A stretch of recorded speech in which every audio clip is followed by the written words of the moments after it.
Bienvenue sur DMG TV, les histoires mystiques. Tu es nouveau sur la page, n'oublie pas de t'abonner, de laisser un commentaire, de liker et de partager. Tu veux raconter une histoire, il y a un numéro à l'écran, c'est le plus 237 655 81 90 17 et on va jouer sur Facebook, YouTube et TikTok. Uniquement les histoires mystiques, s'il vous plaît. Voilà. Et donc, on poste tous les jours sur DMG TV, YouTube, à 12h00. On a une deuxième chaîne qui est DMG TV, histoire mystique exclusive, où on poste tous les 15h une histoire. Nous avons une troisième chaîne qui est DMG TV Backup, au cas où la première chaîne se perd parce qu'on a perdu une chaîne une fois. Et on a décidé de faire une chaîne Backup où on poste tous les 13h30 une nouvelle vidéo. Nous avons aussi DMG Production où on réalise des courts-métrages, parfois inspirés des histoires mystiques que nous écoutons sur la page. Je vous invite à vous abonner à DMG Production sur YouTube. Donc tapez seulement DMG Production ou alors regardez dans la description, vous allez voir le lien DMG Production, cliquez dessus, abonnez-vous là-bas. Il y a plusieurs courts-métrages que nous avons tournés, plus de 10 déjà que nous avons tournés. Et on poste là-bas tous les lundis à 17h. Tous les lundis, 17h, nous postons une nouvelle vidéo, un nouveau court-métrage, un nouveau film. Voilà.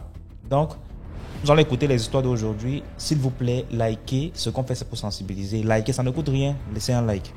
Merci. Écoutons la première histoire. Bonjour DJM, bonjour à toute la communauté DJM. J'ai découvert votre chaîne par hasard sur Facebook et j'ai écouté beaucoup d'histoires, j'ai été édifiée, j'ai appris beaucoup de choses et je me permets de vous encourager dans cette initiative qui nous permet d'ouvrir les yeux et d'être attentifs à tout ce qui se passe autour de nous. Je ne sais pas si mon histoire est dans le même contexte, mais je la raconte quand même en espérant qu'elle sera publiée. Et par la même occasion, je demande de l'aide si ça entre dans les compétences de quelqu'un qui m'écoutera. Parce que je suis vraiment à bout, je suis fatiguée de cette situation que je vis. J'aimerais bien avoir une vie normale comme tout le monde. J'aimerais vivre, j'aimerais me marier, j'aimerais que mes enfants sortent sous l'emprise, ne soient plus sur l'emprise. Je voudrais être normal. Vous savez, avec le temps, quand on grandit, on regarde, on pose des questions, on cherche. Et c'est après avoir posé les questions que ma maman m'a raconté cette histoire que je vous raconte aujourd'hui. En fait, son papa à elle était un enfant unique à ses parents. Et ses parents sont vite décédés en fait. Et ils habitaient au village, un village passard, la Bible quelque part là-bas. Et ils ont laissé cet enfant seul, heureux au village. Il montait, il descendait, il faisait les chants des gens, il faisait des petits boulots par-ci par-là pour se nourrir. Et il dormait là où la nuit l'attrapait. Et c'est comme ça que un cousin à son papa, venu de Douala, est venu le chercher un jour parce qu'il a dit avoir été engueulé par des gens qui lui racontaient que son neveu erre au village. Donc il est venu le chercher de Douala. Et il l'a emmené dans sa maison. Sa femme, à lui, a commencé à maltraiter cet enfant-là, qui est le papa de maman. Alors, lorsqu'il finissait ses travaux à la maison, il allait s'asseoir à une scierie à l'entrée de leur quartier, où il a commencé à faire des petits travaux. Il était le petit garçon à tout faire, va faire telle chose, il a vite couru, donne-moi le clos, il a vite fait. Il faisait même déjà des petits bancs. Et le propriétaire de la scierie l'appréciait beaucoup, au point où il est allé voir son oncle pour lui demander de le laisser prendre sous son aile. L'oncle a accepté, déjà qu'il s'en foutait. Il a accepté. C'est comme ça que le monsieur là de cette scierie a commencé à l'amener partout, jusqu'à l'amener dans ses réunions secrètes. Parfois, il rentrait tard dans la nuit et son oncle, quand il voulait bavarder, le monsieur de la série lui donnait une somme d'argent et restait tranquille. Et il avait interdit. Parce que le papa de maman était d'abord quelqu'un qui était, je vais dire ça comment, strict, carré. Quelqu'un qui pouvait mourir avec un secret dans son ventre. Donc le monsieur a demandé qu'il ne dise pas à son oncle là où ils vont et ce qu'il voit et ce qu'il fait. C'est comme ça qu'il a été initié. Et il avait une femme. On lui a donné une femme indienne qui, selon maman, apparaissait dans leur maison. Et elle prétend que leur maman et eux-mêmes les enfants l'avaient à plusieurs fois vu apparaître. Et lorsque ça arrivait, la personne devenait comme momifiée. Et leur papa par la suite arrivait et il posait son bras, sa main sur leurs yeux. Et après, ça passait et il les chassait. Mais personne n'avait osé dire ça avant. C'est comme s'il les avait, je sais pas, endormis, comme s'il les avait envoûtés. Personne n'en parlait. Les conditions qu'il a reçues étaient qu'il ne devait pas faire d'enfants, entre autres. Parce qu'en plus de ça, on le traitait de sorcier. Il y a même des gens de la famille qui venaient chercher leurs enfants en cascade et le traitaient de sorcier, de marabout, de quoi, de tueur.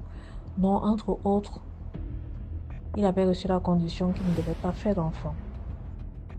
Alors, lorsque le besoin de fonder une famille est arrivé, il s'est quand même détaché de ce monsieur. Il est quitté de la ville d'Edea pour une autre ville que je ne vais pas citer ici, un peu plus proche.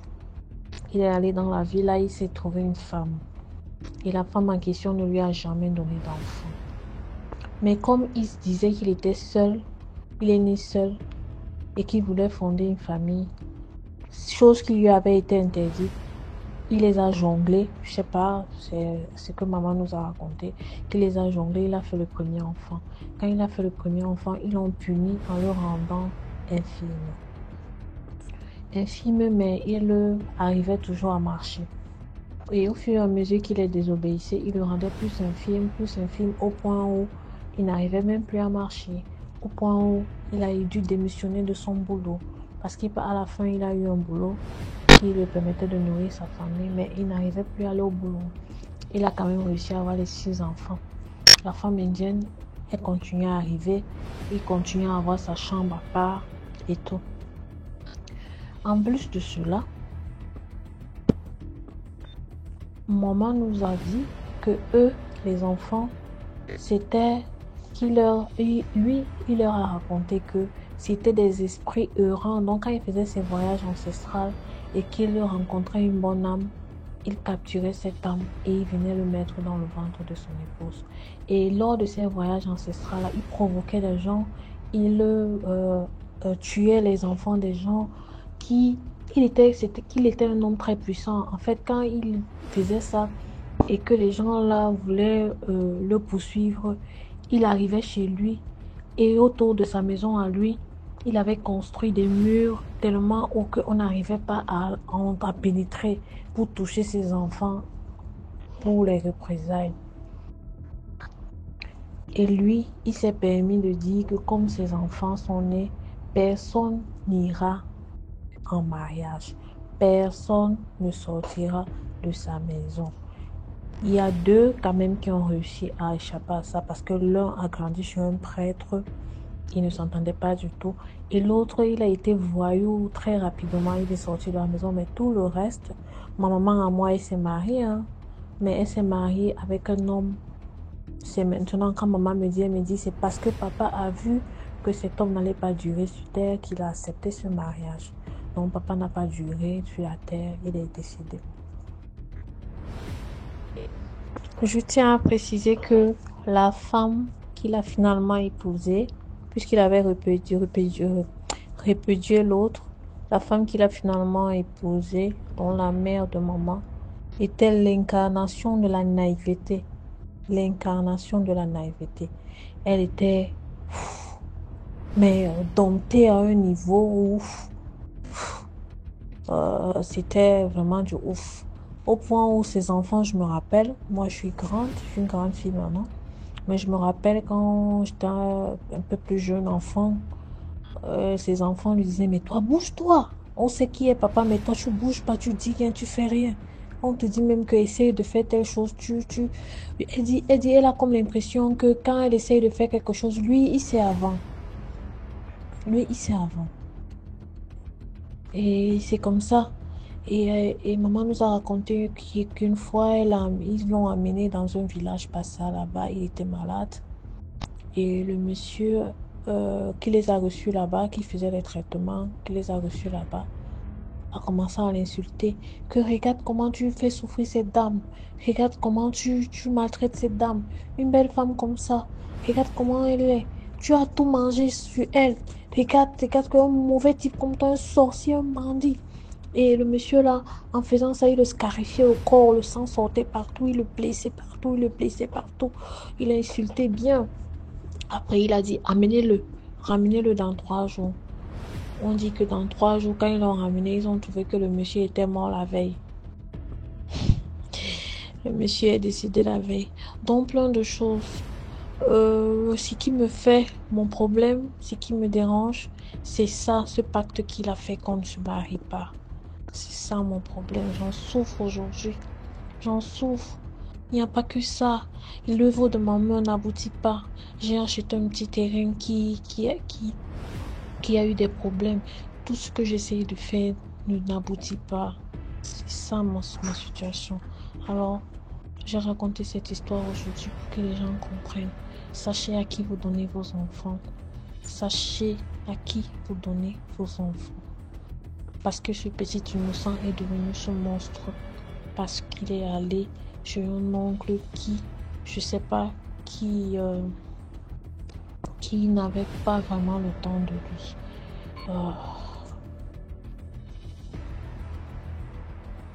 Merci beaucoup pour l'histoire. Maintenant, écoutons la deuxième histoire. Bonsoir DMG, bonsoir à toute la communauté de DMG TV. Désolé de saturer la messagerie ce soir. J'ai vraiment beaucoup d'histoires à raconter, beaucoup de trucs que j'ai vécu et j'aimerais partager avec vous. Alors, cette histoire-ci concerne, en fait, c'est 2 histoires, mais qui concernent une même personne. C'est toujours pour, sensibiliser mes sœurs, mes petites sœurs, mes grandes sœurs, mes sœurs du même âge et tout ça. Donc, ça concerne une camarade de classe à moi. Une très belle fille. Tellement belle. Brune, propre. On était ensemble à l'école. Bon, c'est pas comme si ses parents avaient. Mais ses parents avaient quand même un peu. Mais ils n'avaient pas quand même dans l'opulence, tout ça, non. Ses parents avaient quand même un peu. Donc, elle n'était pas non plus à la rue. Elle n'avait pas non plus faim, quoi. Donc, une camarade très belle. Elle sortait avec mon voisin. À l'époque, je ne savais pas que c'était mon voisin. J'ignorais qu'on était voisins. C'est plus tard que j'ai découvert qu'en fait, sa maison est près de la nôtre. Donc, elle sortait avec mon voisin. Et mon voisin, lui là, c'était un porteur. Donc, quand on dit porteur sur son père, autant pour moi, son père en avait. Son père était un grand avocat. Un grand avocat. Le plus grand avocat du pays même. Il paraît. Donc, elle sortait avec ce gars-là. La relation se passait bien. On les enviait. Même ils étaient devenus comme les couples stars de la classe, quoi. Couples stars du secteur. Parce qu'on était en terminale ou en première, je ne me rappelle plus. Donc, c'était un peu le couple star. Et ils étaient ensemble. Tout allait bien. Maintenant, les deux ont décidé de faire un pacte de sang. Je ne sais pas qui en était l'auteur, qui était celui qui a initié cette idée-là de faire un pacte. Je ne sais pas qui en a eu l'idée. Mais les rumeurs à cette époque-là allaient bon train que c'était le garçon parce que son père lui avait demandé. Donc voilà donc que les deux font le pacte. L'amour était toujours love to love, quoi. Mais à un moment, la fille a commencé à voir les attaques. Elle a commencé à voir donc les trucs bizarres ont commencé à lui arriver. Bizarre, tomber malade et tout. Donc des trucs bizarres, quoi. Elle ne comprenait pas ce qui arrivait. Voilà donc sa mère qui était aussi une femme de prière, une femme qui priait beaucoup. Sa mère donc décidé de l'amener chez un prêtre. C'est maintenant le prêtre qui révèle qu'elle a fait un pacte de sang avec un garçon. Et que le garçon, d'une certaine façon, a été initié par son père dans quelque chose. Et qu'en faisant le pacte avec lui, elle-même, elle a été, c'est pas initiée aussi dans la même chose. Même j'ai les prières qu'on a failli sur la fille là. On a failli à les prières sur la fille là jusqu'à fatiguer. Donc c'est comme si le père de son gars voulait seulement sa mort. On a failli à les prières sur elle fatiguée, failli à les prières. Fin des fins, elle a été délivrée. Fin de fin, elle a été sauvée. Même si elle était dans la même classe, les deux, je ne veux pas dire les deux familles, les parents de la fille l'ont obligée à rompre avec ce gars-là. Et donc, je te jure, moi, avec mes deux yeux-ci, j'ai vu dans la salle de classe, les deux ne se parlaient pas. Même se dit bonjour. Le gars, lui, il a continué sa vie, sortait avec d'autres filles et tout. Elle était là aussi. Elle était là aussi. Elle faisait sa vie. Donc, même le bonjour, quand on dit que bonjour. Parfois, les ex se disent bonjour, même si c'est bonjour de la moquerie, parfois, mais les deux là ne se parlaient pas. Donc, ils avaient interdiction de s'approcher l'un de l'autre. Interdiction. Je raconte cette première histoire-ci pourquoi? Parce qu'elle a un lien avec la deuxième histoire concernant toujours cette même camarade. Donc, pour la suite de l'histoire, j'avais dit ici un jour que j'étais quelqu'un qui rêve énormément, je rêve assez. Donc cette fille-là, on ne se parlait pas trop, on était en classe, elle était un peu, moi j'étais plutôt une fille calme, c'est un peu tout. Bon, elle était un peu du genre, elle marchait un peu avec les filles qui aimaient beaucoup, c'est pas moi, un peu la vie du dehors quoi. Les filles qui sortaient et tout. Donc voilà, donc un jour, j'ai fait un rêve là concernant. Dans le rêve, il y avait un monsieur en blanc qui me demandait de lui passer un message quoi. Un message selon lequel je devais lui dire de se méfier de telle personne. À cette époque-là, on n'était plus au lycée. Nous avions tous eu le bac, chacun faisait sa vie. Mais à cette époque-là, je pensais un peu trop à elle. Il y avait des petits trucs qui me ramenaient tout le temps à elle et je pensais tout le temps à elle et tout ça. Et le rêve, là, m'avait vraiment dérangé. À tel point que j'ai cherché son contact. Je voulais aller chez elle, je voulais discuter avec elle. Parce que moi, ça commençait un peu à m'inquiéter. C'est donc comme ça que je prends le taxi, je vais chez elle. Elle m'a bien accueilli, c'est une fille très gentille, tout ça. Elle m'a accueilli chez elle. On commençait donc à discuter, on entre dans le vif du sujet. Je lui dis donc que voilà, ce qui m'amène ici, c'est parce que j'ai fait un rêve tout concernant. Quelqu'un me demandait de faire attention à tel. Je me rappelle plus du prénom, mais la personne m'avait donné le prénom. Et même quand je me suis réveillée, je me rappelais du prénom de la personne de qui elle devait se méfier. Donc jusqu'à présent, je me rappelais toujours du nom de la personne à qui elle devait se méfier. Mais aujourd'hui, je me rappelle plus de qui c'était. Bon, je lui dis donc bon, voici ce qui m'amène chez toi. J'ai fait un rêve sur toi. On me disait de venir te dire de faire attention et tout. J'aimerais savoir si tout va bien et tout. Et là, elle s'est ouverte à moi et j'ai ouvert ma bouche que le monde est gâté. J'avais son numéro et bon, comme les camarades s'échangent souvent les numéros, mais on ne discute pas. Il y a des numéros qu'on a dans nos contacts, on ne cause pas avec la personne vraiment. Mais parfois la personne poste un statut et tout, et on voit et tout. Donc je voyais ces statuts parfois, je voyais le genre de vie qu'elle menait et moi j'étais inquiète. Que pourquoi la fille elle vit comme ça? Et je me disais que c'est sa vie. Elle vit bien, tant mieux pour elle, elle profite de la vie, elle a les moyens, tant mieux. Elle entre dans le vif du sujet. Apparemment, elle sortait avec un gars qui a essayé de la vendre dans la sorcellerie, dans une secte quoi, dans les fraternités. J'avais déjà vu ce gars-là sur ses statuts plusieurs fois. Et même lorsqu'on était encore au lycée, quand elle avait rompu avec l'autre qui l'avait fait faire le pacte là, elle sortait déjà avec celui-là. Elle avait même écrit son nom sur son banc une fois. Et ses amis l'avaient taquiné à ce sujet.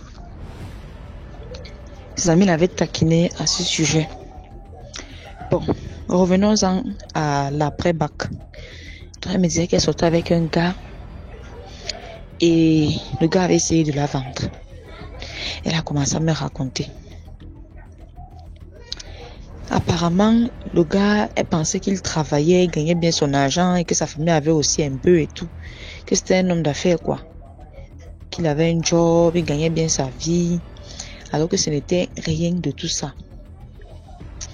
DMG, je t'assure, le genre de statut qu'elle postait avec ce gars-là, tu disais mince, les gens ont le blé dans cette vie. Je vais avoir un jour de Saint-Valentin, le gars va louer villa avec piscine rien que pour eux deux.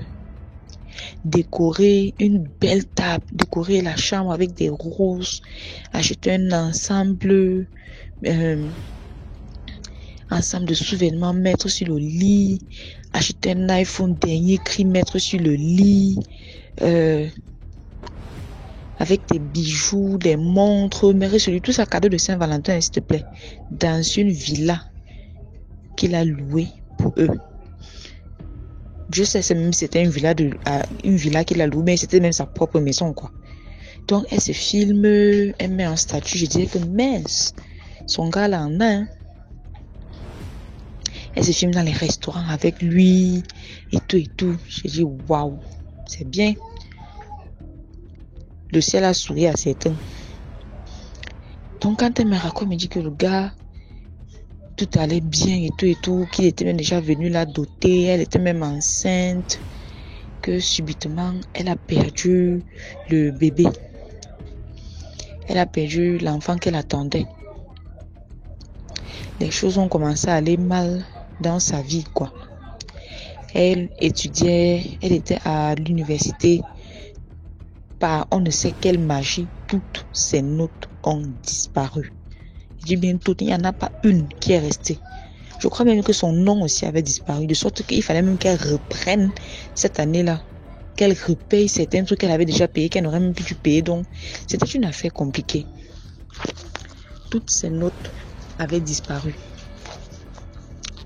Elle me raconte comment est-ce que elle est allée à l'église avec sa maman et comment le pasteur lui a révélé que c'est ce gars-là qui est en train d'utiliser ses enfants. Parce qu'apparemment, il lui avait révélé qu'elle est très, très féconde. Et que ce gars-là est en train d'utiliser ses enfants pour les sacrifices. Je ne sais pas trop combien de fois est-ce qu'elle est tombée enceinte, elle ne m'a pas dit. Mais ce que je sais, c'est que apparemment, ce gars utilisait ses enfants pour des sacrifices. Et que même lorsque la vérité était révélée, le gars essayait toujours, je sais pas, venir dans les rêves pour l'atteindre, mais elle luttait fort avec la prière. Sa maman aussi, une femme de prière, luttait énormément. Au point où elle a réussi à se relever de ça, mais elle était traumatisée. Donc le genre de vie que le gars la faisait vivre, c'est pas comme si elle aime l'argent, non. J'ai dit tout à l'heure que ses parents en avaient un peu. Donc elle n'avait pas faim non plus. C'est juste qu'elle était habituée à un certain niveau de vie. Donc vous savez qu'entre personnes d'un certain milieu, on se rencontre. La vendeuse de beignets ne va pas aller se mettre avec un gars qui fréquente les grands hôtels de luxe. Non. entre personnes d'un certain milieu, ils se connaissent entre eux, donc ils sont seulement rencontrés par le biais d'un ami commun ou alors qu'elle sortait parce qu'elle fréquentait les grands centres, les grands restos et tout ça. Donc c'est comme ça donc qu'elle me dit que le gars vendait ses enfants. Elle ne m'a pas dit si elle pouvait encore avoir des enfants ou non. Je ne sais pas. Tout ce que je sais, c'est que le gars apparemment vendait ses enfants. L'utilisait à fond, quoi. Venait parfois la persécuter dans ses rêves, mais elle luttait fort avec la prière jusqu'à ce qu'elle s'en sorte. À la fin, elle s'en est sortie. Elle a dit que à cette époque-là, quand je suis allée la voir, c'était encore quelque chose de récent, donc elle était encore assez traumatisée par ça, mais c'est une femme forte, elle s'est relevée et tout ça. Elle a passé outre tout ça, elle essaie d'avancer, elle fait une école de formation, donc aujourd'hui tout va bien pour elle. Le gars n'a pas réussi à la voir. Et le gars, sa vie va très bien, rien ne lui est arrivé. Absolument rien ne lui est arrivé. Il est juste là, tout va bien dans sa vie, il continue de faire sa best life, même après la relation. Donc c'était ça mon histoire DMG. Vraiment les filles, il faut faire attention. Les filles, il faut vraiment faire attention là dehors. Parce que ne dis pas que non, mon gars ne peut rien me faire, il m'aime. Ce gars-là les met aussi. Le gars les met aussi. À la folie, mais ça n'a pas empêché qu'il aime l'argent plus qu'elle. Il faut vraiment faire attention. Il faut mener les enquêtes avant de créer des amitiés avec les gens, avant de créer des relations de couple avec les gens. Il ne faut pas juste se mettre avec quelqu'un comme ça pour le fait de se mettre. Non. Pour le match vu ou autre.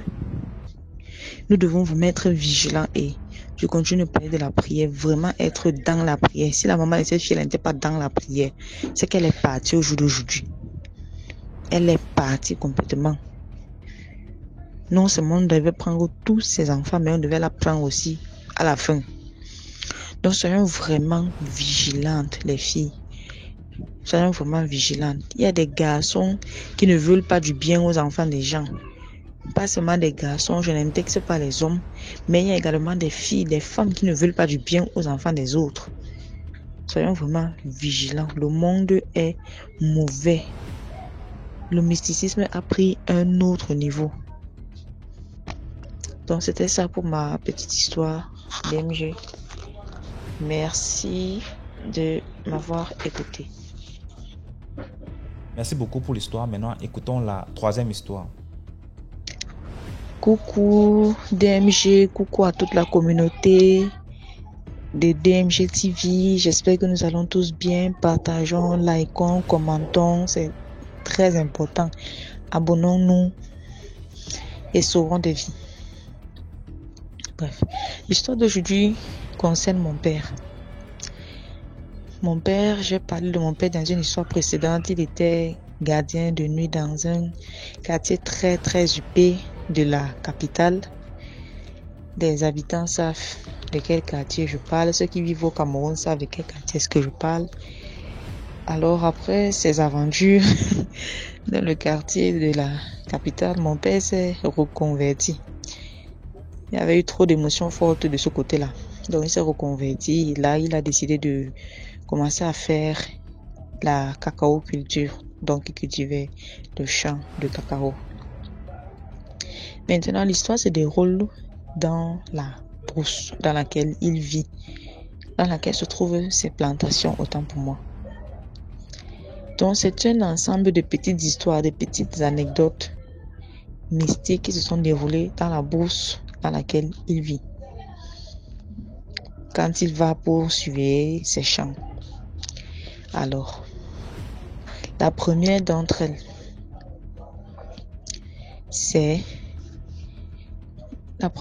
concerne deux frères d'origine musulmane. Je sais pas, je n'indexe pas les musulmans, bien évidemment, mais les deux frères étaient d'origine musulmane du nord, je sais pas. Ils étaient dans la bourse, ils faisaient aussi le champ.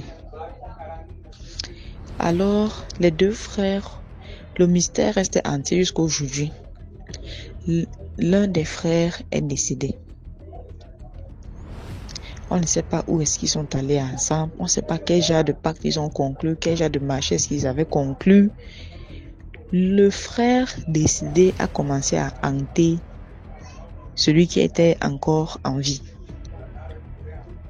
D'après ce que mon père nous raconte, la nuit, quand celui-là dort, son frère vient cogner à la porte en appelant son nom. Il cogne à la porte avec force en appelant son nom. Cogne à la porte. L'autre essaie de se défendre que je n'ai rien fait. Ce n'était pas moi. Et machin. Est-ce que le fantôme comprend? Il continue de doser la porte pour que celui-là ouvre. Le gars n'ouvre pas. Il veut même fuir. Il voit son frère partout. Il veut même courir. Il voit son frère partout. L'affaire l'avait chauffé dans la bourse là jusqu'à fatiguer. Tout le monde parlait de ça, que celui-ci a tué son frère ou c'est comment. Les frères s'y sont partis ou qu'est-ce qui se passe et ainsi de suite.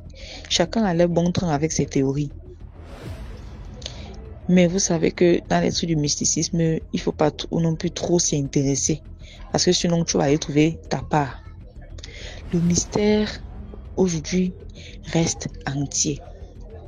Celui-là, il est allé voir un féticheur qui lui a donné quelque chose pour faire taire le fantôme de son frère qui le harcelait.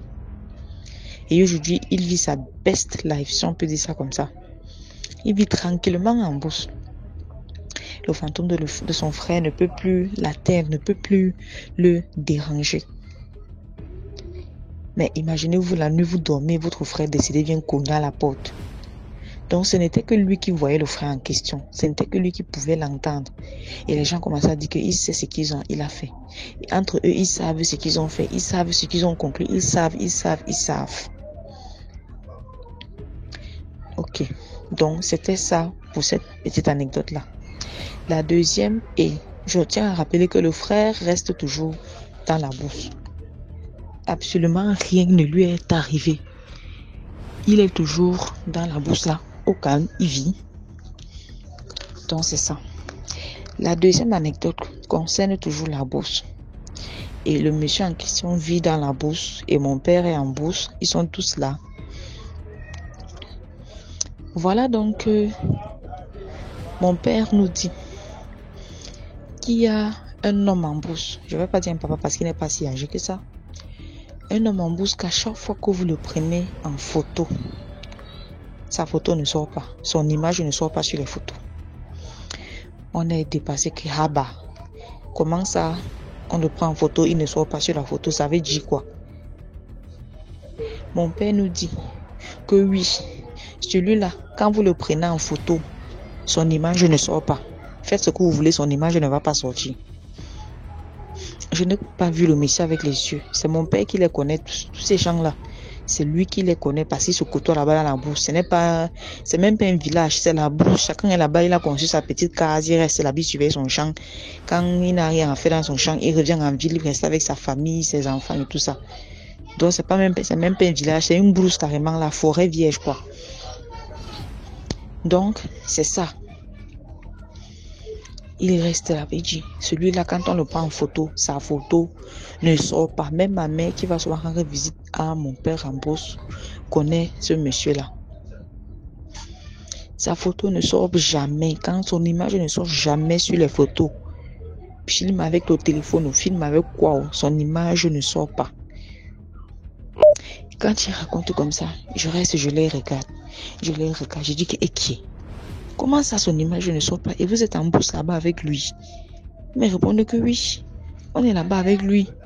Il fait même tel business. Voilà tel truc qu'il fait. Comment vous pouvez rester là-bas avec quelqu'un comme ça? Ma mère dit seulement que mais tu vas lui faire quoi? C'est entre eux là-bas, non? Il n'a qu'à, on reste seulement avec lui, on ne connaît pas ce qu'il est, on ne le cherche pas. Lui-même, il ne nous cherche pas. C'est comme ça que je me couche et dis que Seigneur, je rends gloire à Dieu parce que mon père, il est là-bas entouré de gens bizarres, mais rien ne lui arrive. La même brousse là, il y a des gens qui arrêtent la pluie là-bas avec les mains. Donc, ils attrapent la pluie là-bas, il ne pleut pas, les plantations des gens se dessèchent. Ça se dessèche vraiment. Mon père nous appelle souvent ici, il nous dit, faut prier, la pluie ne tombe pas. Faut prier, on a arrêté la pluie ici. On prie, la pluie tombe. La saison suivante, les gars arrêtent encore la pluie. On ressentit mince, c'est quoi ça? Les cultivateurs eux-mêmes commencent à se fâcher qu'ils vont amener le prêtre ici là. On va amener le prêtre dans la bourse, on va débloquer la pluie là, on va détacher la pluie là partout où c'est attaché, parce qu'à chaque fois qu'on prie, quand le prêtre vient, on fait ça, la pluie, les nuages s'entassent comme s'il veut pleuvoir, mais ça part à chaque fois. Eux-mêmes, ils ont commencé à comprendre que quelqu'un attache la pluie là ici. Quelqu'un est en train d'attacher la pluie ici là, empêche la pluie de tomber. C'est comme ça que nos missions se bat, on prie. On se bat, on prie. Mais la pluie est toujours là-bas au champ. C'est attaché. Tout ça, c'est dans la petite brousse là-haut. La petite parcelle là, ici dans la région du centre. La petite brousse. Toutes les petites anecdotes là, ça sort dans la petite brousse que vous voyez là. Toujours dans cette petite brousse là. Toujours dans la brousse là.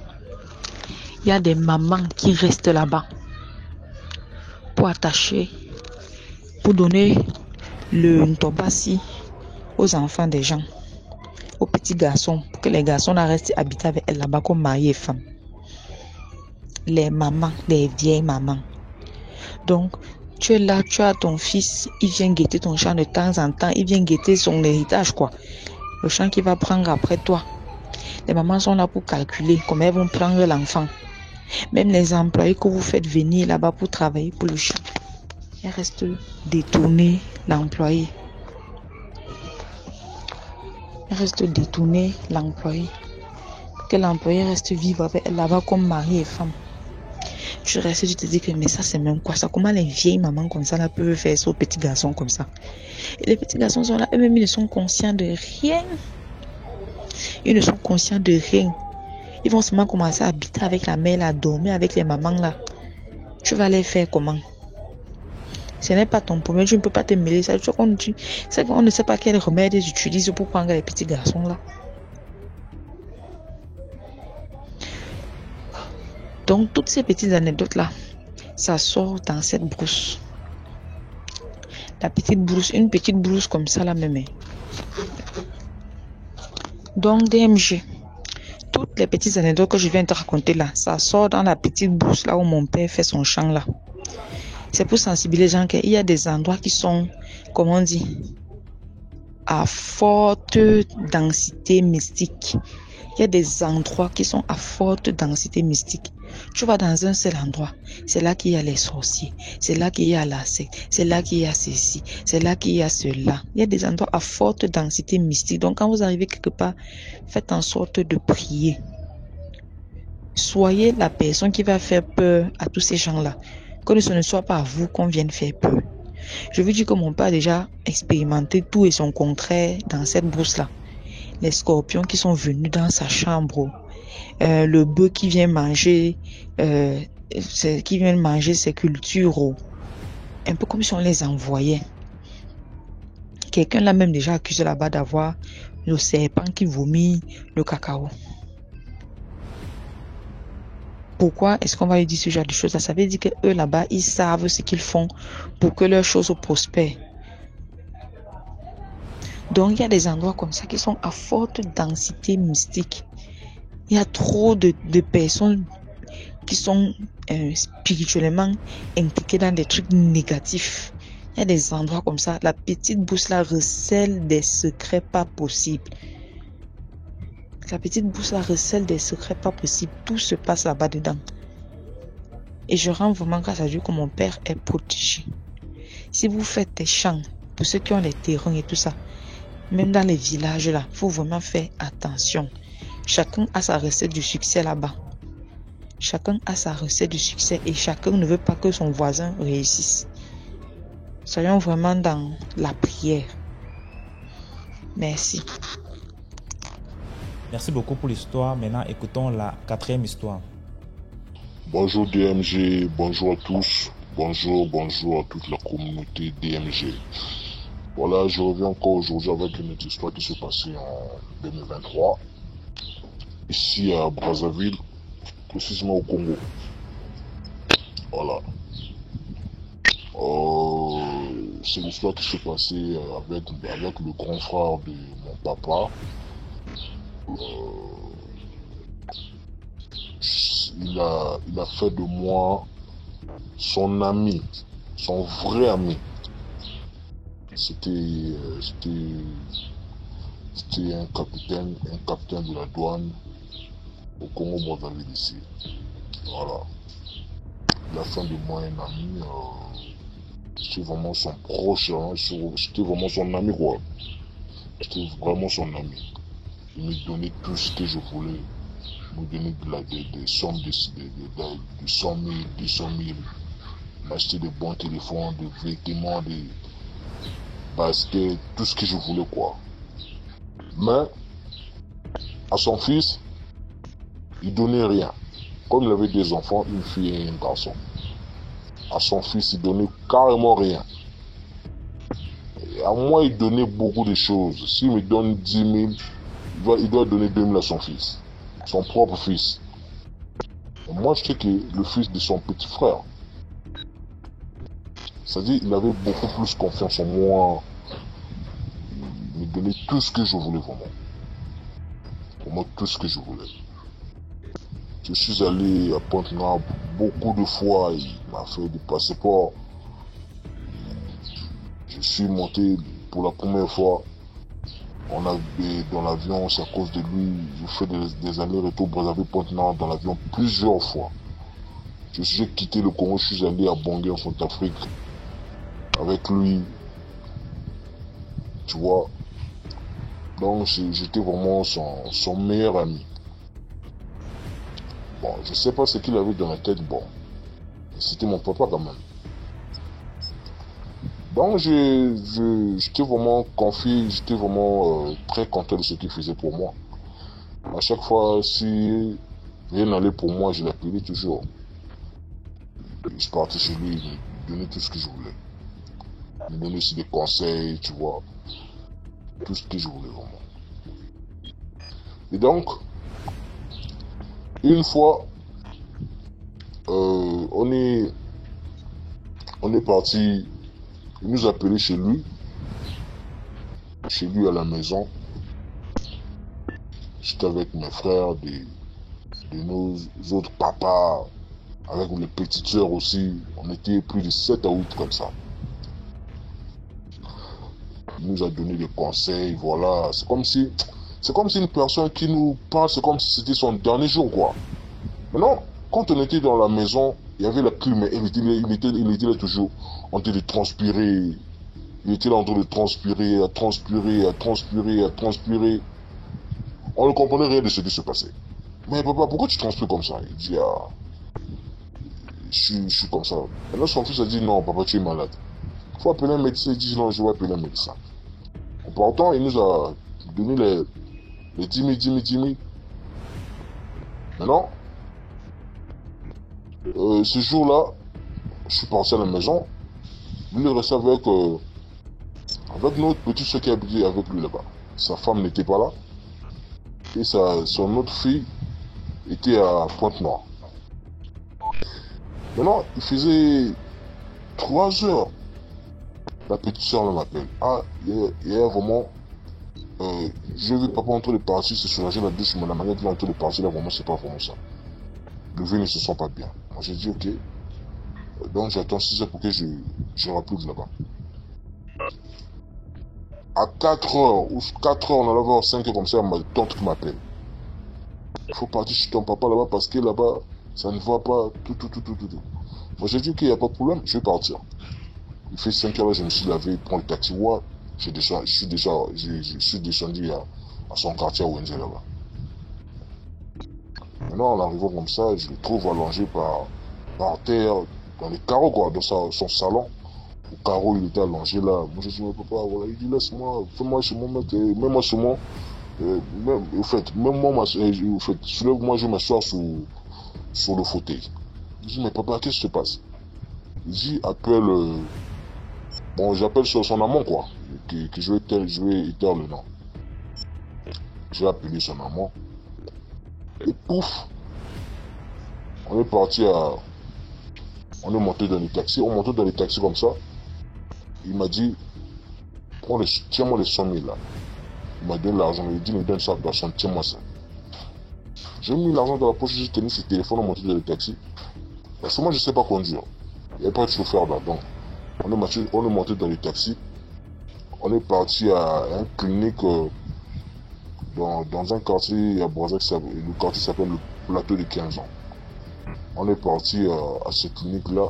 On était salué à la famille. Il y avait la famille, il y avait aussi son fils qui était là. Mais sa femme n'était pas là. On ne savait pas là où était sa femme. On est resté là. Maintenant, il faisait vers 16 h. Sa femme qui débarque là, oh, mari, tout ça, tout le monde était étonné. Oh, mais toi, Marie, ton mari était là. Tu es mourir si toi tu n'étais pas là maintenant. Il y a des gens qui l'amènent, si toi tu dis ton mari. On lui a laissé avec son mari, on est parti pour nous manger dehors. Et c'est le docteur qui appelle, son amant il dit, on doit le faire transférer à l'hôpital militaire. On est arrivé là, on est monté dans la voiture là. Il y avait aussi ses amis, douaniers, ses chefs. Il y avait beaucoup de gens en tout cas. On est monté dans les voitures. On est parti à l'hôpital. En arrivant là, le même jour là, on a pris, parce que là-bas, à l'hôpital militaire, là-bas, il y a, en dehors des salles, il y a aussi des salles que vous pouvez louer pour votre malade. Si ça ne va pas, si ça ira, si ça va un peu, vous pouvez l'installer là, ici son traitement, tout ça. Et voilà, on est parti l'installer là-bas, maintenant ça n'allait toujours pas. Il est retourné dans la salle, à l'hôpital là-bas. On a installé les perfusions, voilà. Directement, il est parti au RIA. On restait là. Maintenant, une fois je suis arrivé à la maison, non, le lendemain, je suis arrivé à la maison. Il faisait 14 h. Hein. J'attendais le soir pour que je parte à l'hôpital.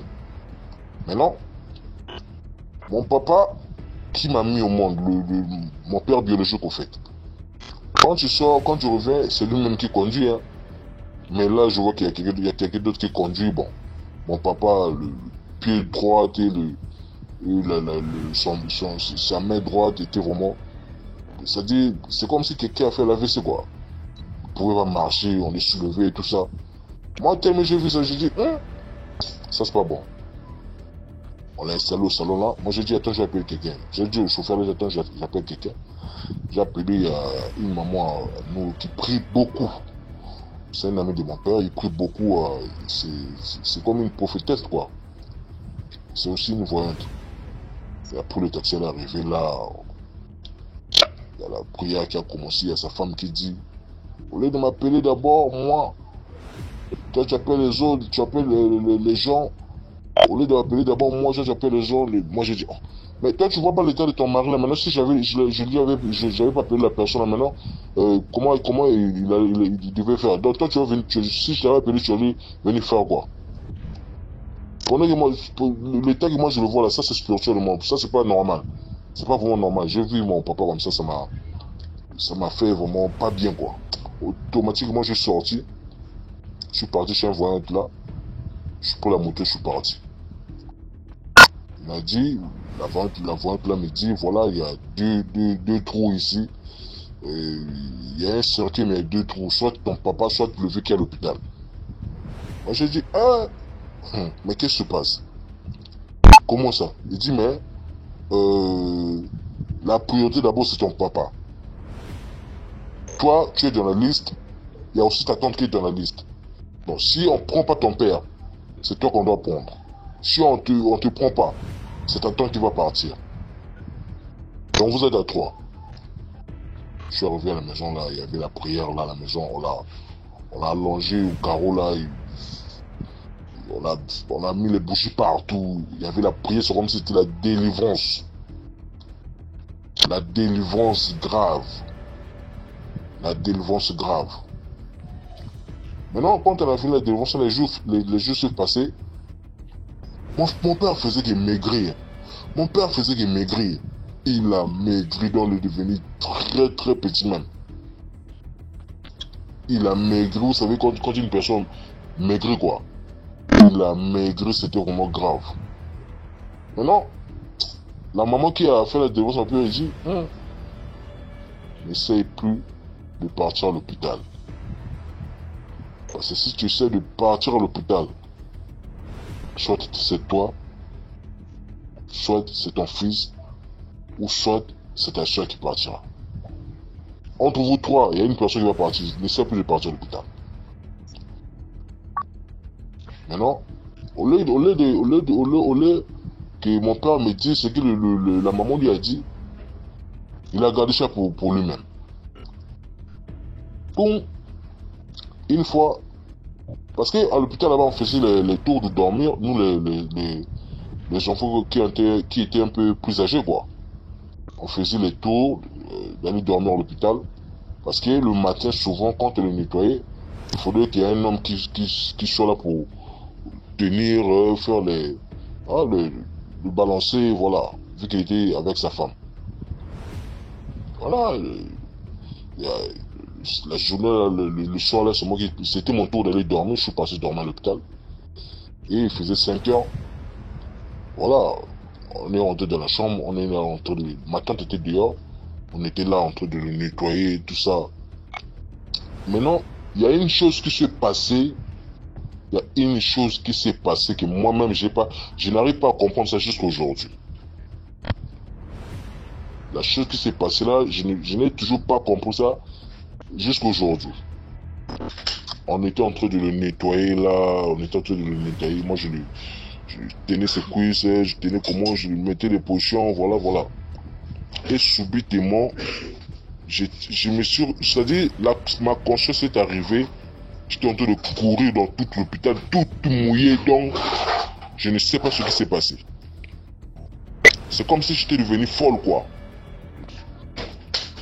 Maintenant, on m'a maîtrisé là, on m'a fait assommage, j'ai dit, mais qu'est-ce que je suis en train de faire ici? Pourquoi me tenir comme ça? Toute cette l'eau là sort d'où? Je suis mouillé comme ça, pourquoi? Et ma tante était là en train de pleurer. Qu'est-ce qui se passe? Voilà. Ma tante était là en train de pleurer. Et subitement, on a appelé mon père. On l'a expliqué. Mon père a dit, faites sortir mon fils de l'hôpital. Maintenant, avant de partir à la maison, on m'a fait rentrer dans la salle où j'étais avec le vieux. J'ai vu les geckos que moi j'ai cassés là-bas. Plus de 16 geckos que j'ai cassés, j'ai pas compris ce qui s'est passé. Moi j'ai dit, mais qu'est-ce qui s'est passé? J'ai dit, on a dit que tu étais là, tu es tombé, tu commençais à faire, c'est comme si... Non, je n'arrive même pas à expliquer ça aussi. Et surtout, moi, tu t'étais levé comme ça, tu as cassé les geckos et tu es sorti, tu t'es en train de courir partout. Donc, j'ai transpiré, grave. C'est comme si je revenais de quelque part. C'était vraiment très grave. C'est comme si je revenais de quelque part, mais je ne sais pas là où j'étais. Sur moi, c'est seulement le Dieu que moi je prie qui m'a sauvé. Parce que, à cet état-là, vraiment, si mon esprit était vraiment faible, je devais être déjà mort il y a longtemps. Je devais même pas être là pour raconter cette histoire-là. C'est mon esprit qui est fort. Donc le vieux voulait que moi je lui remplace sous le lit de cet hôpital-là, comme il avait déjà, comme il a raté, il a pas pu prendre mon père. Il devait que moi je le remplace. Et je suis parti de l'hôpital. Mais ces jours-là, j'étais toujours pas bien. Je faisais des songes bizarres. J'étais dans la forêt, je faisais des songes bizarres. C'est comme si on m'avait ligoté quelque part. Je faisais des songes bizarres. C'est comme si on me tirait comme un chien. Quelque chose comme ça, quoi. Maintenant, il y a notre grande soeur qui nous a... on s'est réconcilié, on nous a rassemblés, nous tous, chez ma tante. Vous m'excusez pour le français, je suis pas française. on s'est rassemblés, nous les enfants. Et nos papas là, on s'est rassemblés chez ma tante. Et il y a une grande soeur qui a fait un songe. Il a vu le vieux là, on a ligoté donc quelque part quoi, attaché à côté d'un arbre avec un cinglé. On est en train de lui taper, tout ça, des trucs comme ça. Moi j'ai dit à partir d'aujourd'hui, moi avec l'hôpital c'est fini pour moi, je pense que l'hôpital c'est fini. Je pars plus. Maintenant il est sorti de l'hôpital. Même dans sa maison je n'arrivais pas. Je partais pas aussi. Et puis là, la deuxième fois il est retourné à l'hôpital. Maintenant il est parti à un hôpital qu'on appelle CHI ici. Il est parti jusqu'à, il a fait je sais pas 2 ou 3 jours à l'hôpital comme ça. Et là il était mort. J'étais à la maison comme ça. C'était vers 23h. On a appelé le papa au téléphone. Et vu quand il sortait, quand je l'ouvrais le portail pour sortir, je voyais déjà son visage là, vraiment c'était vraiment pas bon quoi. Il a reçu une mauvaise nouvelle donc il nous avait pas dit. Il a gardé son camion, monté avec sa femme, ils sont partis à l'hôpital. C'est là où sa femme qui m'appelle pour me dire le vieux est parti. Donc je voulais faire appel à tous ceux qui sont amis avec leur père mais pas père biologique. Que ce soit le petit frère de votre papa biologique, que ce soit le grand frère de votre papa. Faites très attention avec tous les cadeaux qu'on vous donne. Faites très attention avec tout ce qu'on vous offre. Avec tout ce qu'on vous offre, avec tout ce qu'on vous donne. Les voyages, l'argent, les cadeaux, les trucs. En Afrique ici, on n'est pas comme des blancs. Hein. En Afrique ici c'est autre chose en fait. On peut te passer comme ça, on te passe comme ça, tu es parti, voilà. Je n'ai pas dit que vous éloignez de vos papas, mais faites seulement très attention. Il faut être prudent. Même avec les filles, avec les grandes soeurs de vos mamans, les petites soeurs de vos mamans, ceux qui ont quelque chose là, faites très attention. Voilà, c'était la petite histoire que je voulais vous raconter quoi. Voilà, merci beaucoup et bonne journée à vous. Merci beaucoup pour l'histoire. Maintenant, écoutons la 5e histoire. Bonjour DMG. Je reviens te raconter une autre histoire mystique de sorcellerie que mes cousins directs ont vécu du côté de Yaoundé, au quartier Ekono. Ceux qui connaissent le collège Amazia, c'était dans cette zone-là. Alors, dans ma jeunesse, je devais avoir 14-15 ans quand je vais vivre chez mon oncle. Je vais vivre chez mon oncle à Ekono. Alors, mes cousins me montrent une maison. C'était une maison voisine. Hein.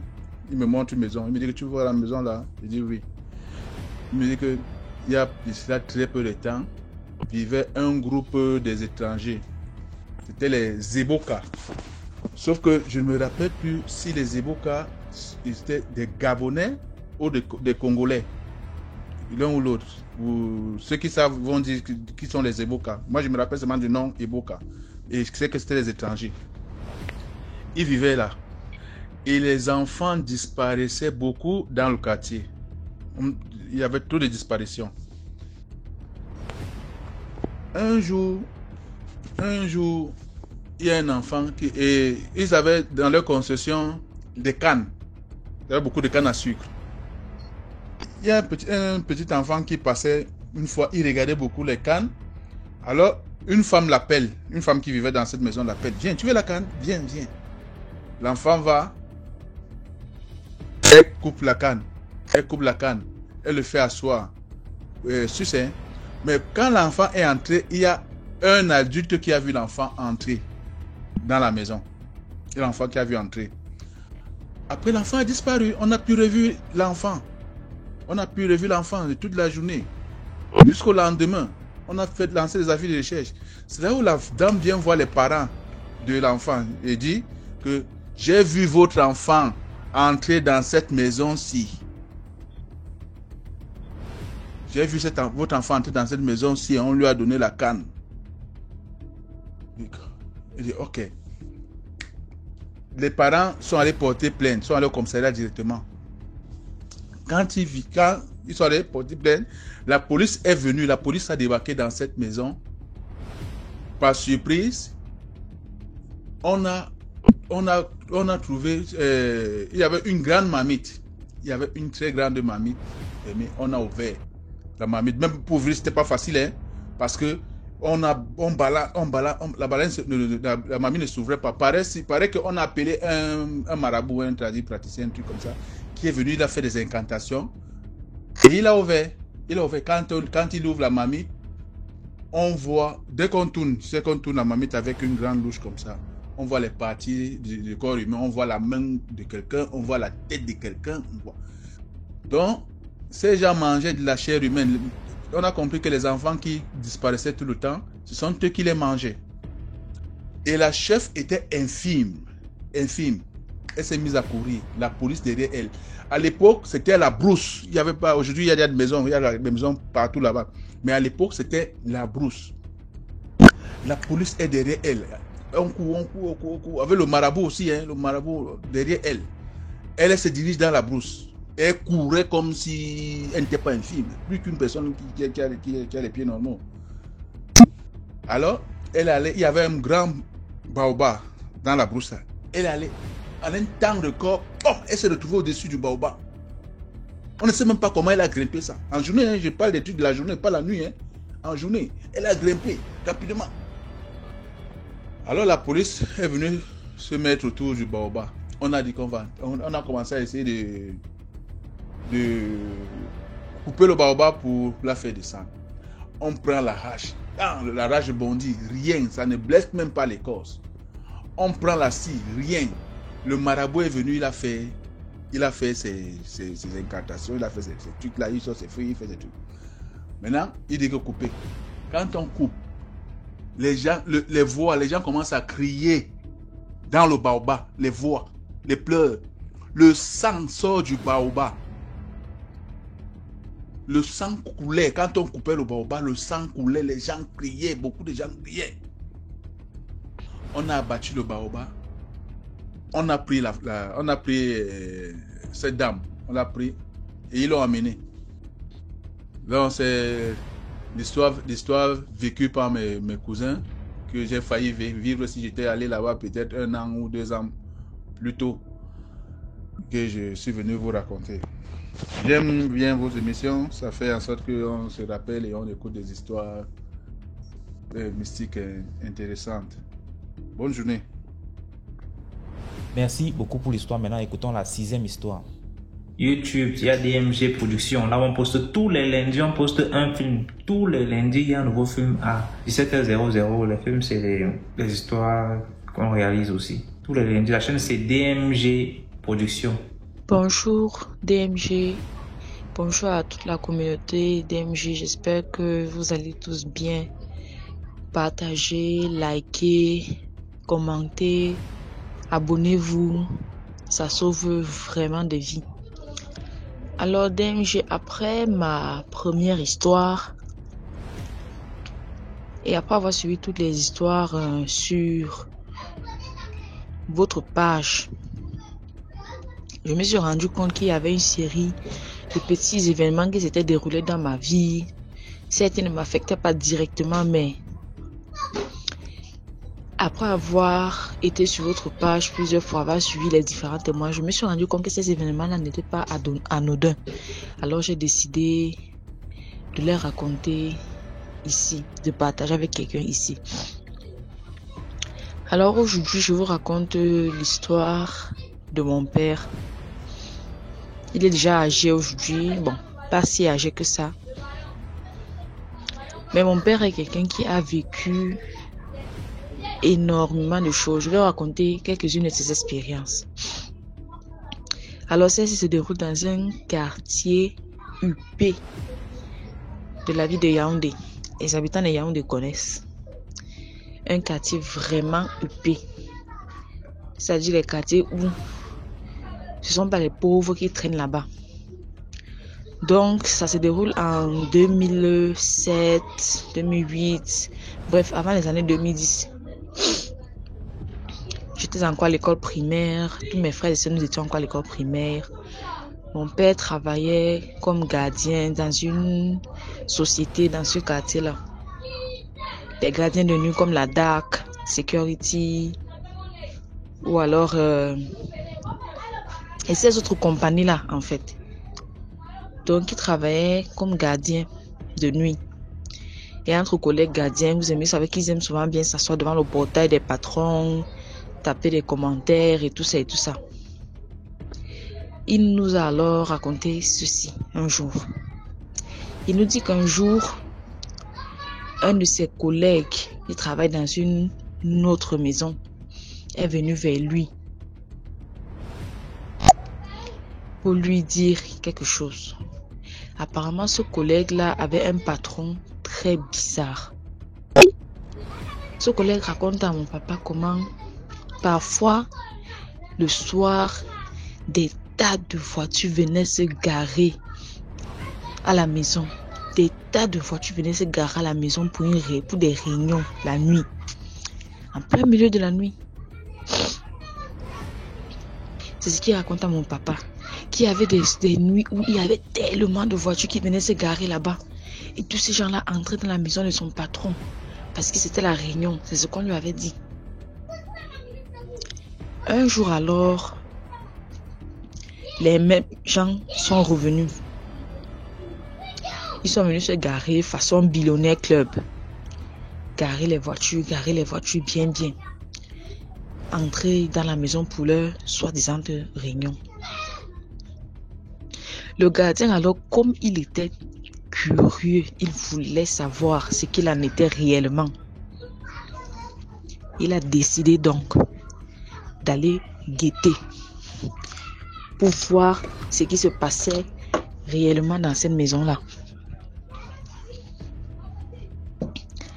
DMG, je vous assure, ce qu'il a dit à mon père et ce que mon père nous a raconté, ça nous a glacé le sang.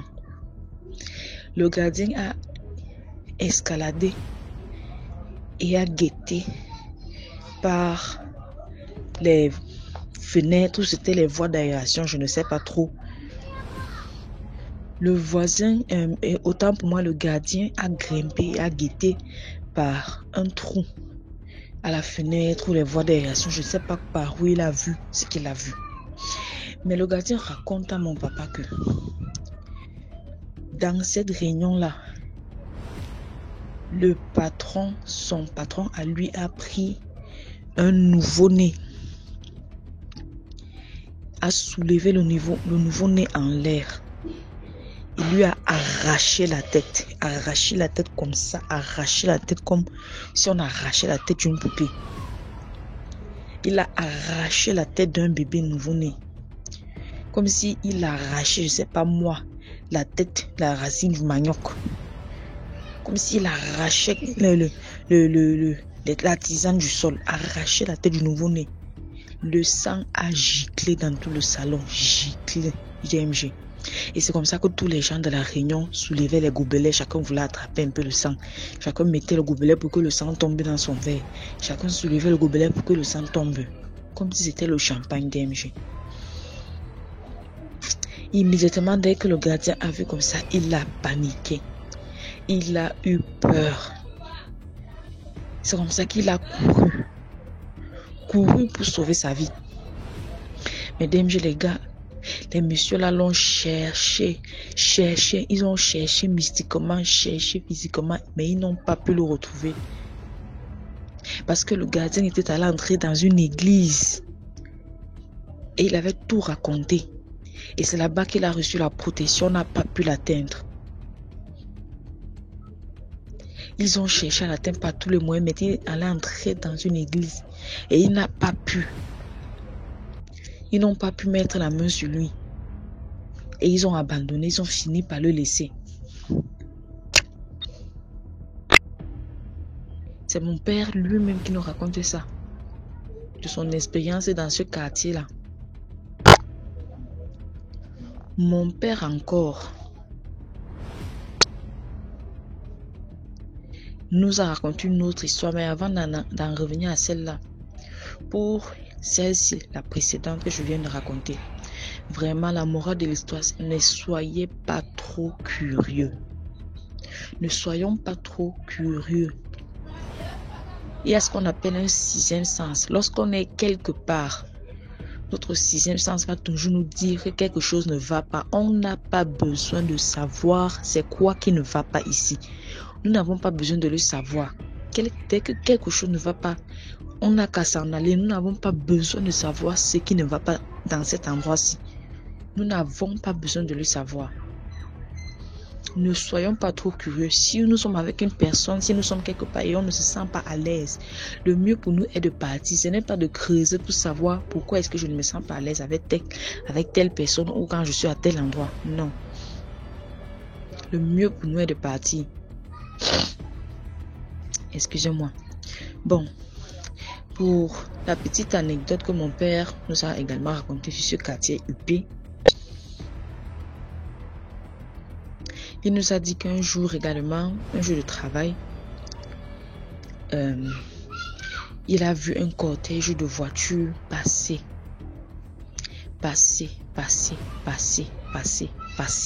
devant lui. Cortège de voitures passer. Dans les voitures, il y avait des femmes, dans les voitures, il y avait des enfants, des familles quoi. Des familles qui passaient. Et c'était qui? Les membres de la franc-maçonnerie. Il nous a raconté comment est-ce que dans ces choses-là, on demande à ce que la famille soit également impliquée. Comme on dit en anglais, your next of kin. On veut que tu impliques également tes enfants, ton héritier doit être impliqué dans ces choses-là. Les familles n'ont pas le choix. Les messieurs qui sont dans ça n'ont pas de choix. Les familles doivent être impliquées, ne peuvent pas juste être seuls. Ils doivent être impliqués. Il nous raconte comment parfois il restait les cortèges de voitures passaient pour les réunions de la franc-maçonnerie. Les cortèges de voitures passaient. Il s'asseyait, il était dépassé. Et TMG, laisse-moi te dire que depuis cette époque où il a travaillé comme gardien, mon père ne supporte pas qu'on ait des amis. À chaque fois qu'un ami venait à la maison, il bavardait. Ça l'énervait en fait. Ça l'irritait de nous voir avec des parce qu'il disait toujours que les amis vont vous nuire, les amis vont te mettre dans les choses que tu ne connais pas, les amis. Et maintenant, quand j'écoute toutes tes histoires, si je comprends mieux de quoi est-ce qu'il parlait, parce que la plupart de ces témoignages, il s'agit des personnes qui étaient proches, des amis, des petits amis, ce genre de choses. Parfois même les membres de la famille. Parfois mon père, quand il est ici, il est toujours seul, il n'aime pas aller chez les gens. Il n'aime pas quand les gens viennent ici et je commence parfois à comprendre pourquoi. Tu sens qu'il a vécu des choses et il ne veut pas que l'on traverse la même chose. Donc DMG, c'était un peu ça ma petite histoire concernant les expériences, le vécu de mon père. Les habitants de Yaoundé sauront de quel quartier est-ce que je parle. Mais très sincèrement, la morale de cette histoire, c'est quoi? Parfois, il faut écouter vos parents. Je donne raison à mon père aujourd'hui par rapport aux amitiés, par rapport à la famille. C'est pas tout le monde dans la famille qui veut ton bien. C'est pas tout le monde qui est ton ami. Faisons vraiment attention. Merci de m'avoir écouté. Voilà, c'est tout pour aujourd'hui. J'espère que vous avez aimé la vidéo d'aujourd'hui. Surtout, laissez un like, commentez, partagez. C'est pour sauver des vies. Si toi-même tu as une histoire à raconter, envoie ton histoire au numéro à l'écran sur le +237 655 81 90 17 et on va jouer sur Facebook, YouTube et TikTok. Les directs c'est les mercredis et vendredis sur TikTok DMG TV. Donc ciao, on se prend bientôt pour une nouvelle vidéo. Abonnez-vous à DMG Productions s'il vous plaît. Et laissez vos impressions en commentaire. Orientez-nous. Si vous avez des histoires que vous aimeriez que nous réalisons, mettez ça en commentaire et puis on va réaliser. D'accord, merci.